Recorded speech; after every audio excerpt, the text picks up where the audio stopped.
जय जगन्नाथ। मु आपन को पूर्व तो देखी आज देखु आम बैगण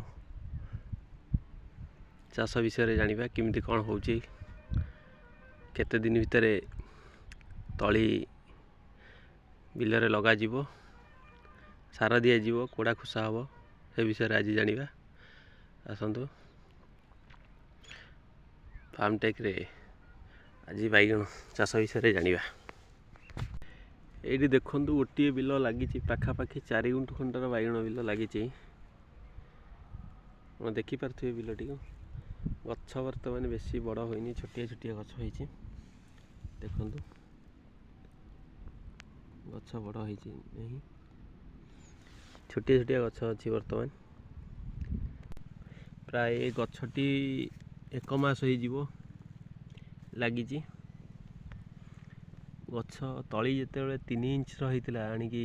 ए खेत में लग जाता एमती धाड़ी करी धाड़ी की धाड़ी प्रायतः चौड़ा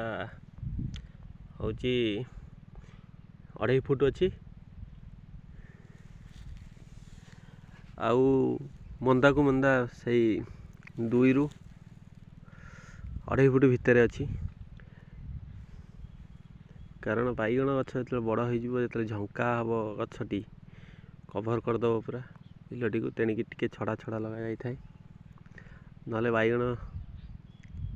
अधिक झंकेल ता भितर पशिकी आप बैगण तोली पारे ना फल अधिक हेले जहाँकि फल नष्ट होता है प्राय 1 मास भितर 3 इंच बढ़ी था 3 इंच भितर 3-4 इंच भितर 3 इंच 4 इंच भितर आणिकी तली लगा होता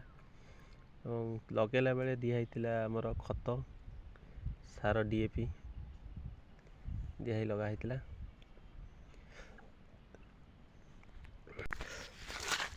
देखु गछटी जी बड़ हो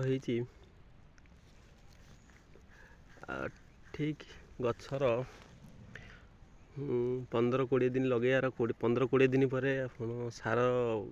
देकी सारा मंदा कोड़ कर मंदा कोड़ कर सारापर ताको 4-5 दिन पर जेहेतु यहाँ शीत दिन आगु खरा दिन आसूची माटी सुखी सुखी जाऊँगी पानी जो पानी मोटर 1.5 इंचिया पानी मोटर पानी छिंचा कराई पानी छिंचा पर गछ गुड़ी को टिके भल बागे आसलानी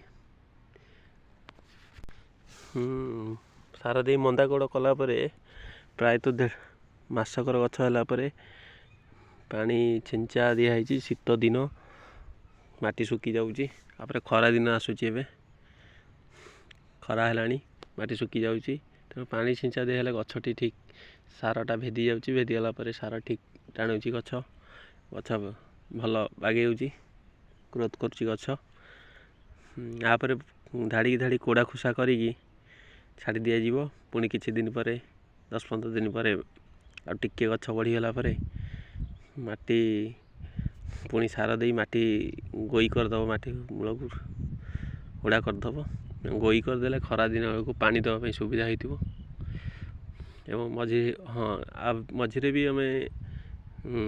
औषध पड़ी पोक फोक लगे औषध पकाई गछटी बर्तमान बड़ अच्छी आउ 2 मास पर ये फल आसीज तेणु फल प्रथम तो आज ये जानिले बैगण चाष विषय आगू को आहरी जानवे कौन केमती करा जाए तेणु मोर ये छोटिया चैनल टी को सब्सक्राइब कर दिंतु लाइक टे भी कर दिंतु। रहुची धन्यवाद।